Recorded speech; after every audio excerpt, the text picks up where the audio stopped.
Okay, let's have this example, no, example 4. Medyo related ni siya ni example 3 nga itong represent last time. Pero, naman po na siya twist gamay. Okay, let's start with our, pwede na gani, buti na ito magbutang lagi og 1. Just the starting node, ano na lang. Okay, tanaw din ta sa ato ang sequence, activity sequence. Isa ra ang walay predecessor. Sa ato pa, magsugot ta kang A.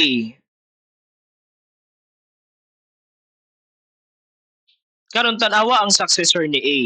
So we put a node there and then tanaw ang successor ni A. Natay si B o si D. And then tanaw po ang successor ni B which is si C. And successor ni D. Ang successor ni D is si E and si G. Okay, isa-isa ra. Isa duha kang D and then isa kang B. So since duha man ang successor ni A, we have B and D. Drawing taan na. B, D. We have the B, we have the D. And then let's put our node. Successor ni B is just the C. Okay, C. Karon tanaw po ng successor ni C. Ang successor ni C is si F. So take note, yung kaabay ni C is si E. Kasi pasabot basta yung gani-gani, dapat same og ending si C o si E. So balik adto din ta kang E. Si E iyang predecessor kay si D. So we have D, di ba? So ay masugdan si E if mahuman si D. Pero kabalot nga si E, dapat same siya og ending ni C. So timing kaayo. Sa to pa diri din si D. Okay, we have A, B, C, D. So sorry, this is E. This is E. Next is CF. So CF ay hara siya masugdan if mahuman si C o si E. So naman diri si C ug E. And then tanaw na to ang successor ni F. Successor ni F is si K. And then naiabay si F diri pasabot dapat si H ug si F same ending. Pero i-drawing sa nato na si F. We have the F and then the node. Okay, and then what's the next? Si G, successor ni tanaw na nato. Si D, tulo ang successor ni D. We have si E, we have the G, and we have the H. Okay, tanaw na to si G. Unsa ang successor ni J? Ni G. Si G, yung successor is si L. Pero si G na siya kauban. Kasi kauban ni G. Si so G o G. So kinsa man ang predecessor ni J? That is H. And then kung tanaw nimo si H, iyang kuan gigikanan is si D. Para sila ni G ug D. So ato lang sana siya yan B. Butang sa nato no. Ano lang sa G ug si H kay same man sila og kuan gigikanan ana lugar H. Okay. Now si F ug si H daw dapat same og ending para natay K. And then pero naputay diri no we have the si J o si I si H lang pud ang ang predecessor.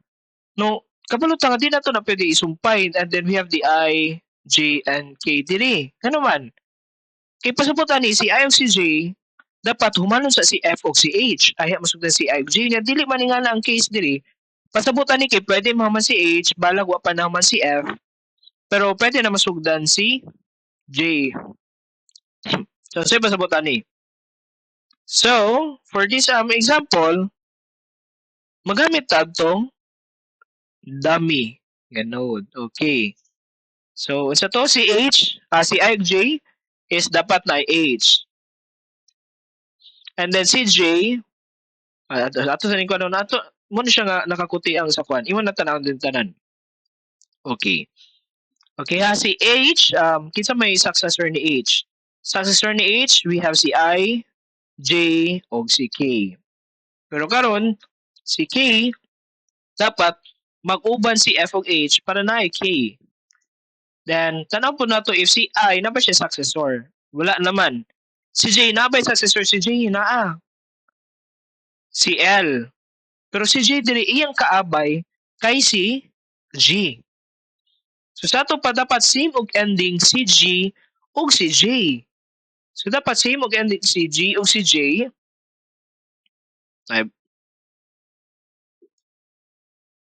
aron we have L. Okay pero nabutangan naman nato ni kuan diri no. Abutan na lang nato nga diri. So si dapat man daw same og ending si J ug si G. And then si J, iyang gigikanan, no, the predecessor is si H. So pwede ta mag-drawing og iyan ni. And then this is our J. Now, kani din kang F of H, no, para mauban sila, para same sila ending.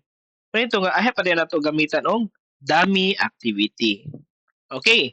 Naanatay J, si I is gikan sa gyapon ni H. Pero kung tanawin mo, walay successor si I. So, pasabot si I dapat connected na siya paingon sa last nga or sa end nga event.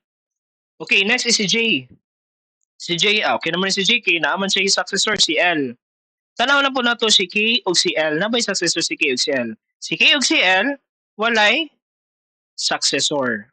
Sa ato, papaingon na po sila sa ending event. So, muna nga siya nga, ending event na sa akong gibutang na dili. Okay. Si K, gikan ni F o ni H. So, sa ato pa, mao ni si K. Si L is gikan ni G o ni J. So this is our L. Si I, gikan ni H. So this is our I. And then we have already our network diagram for this specific project.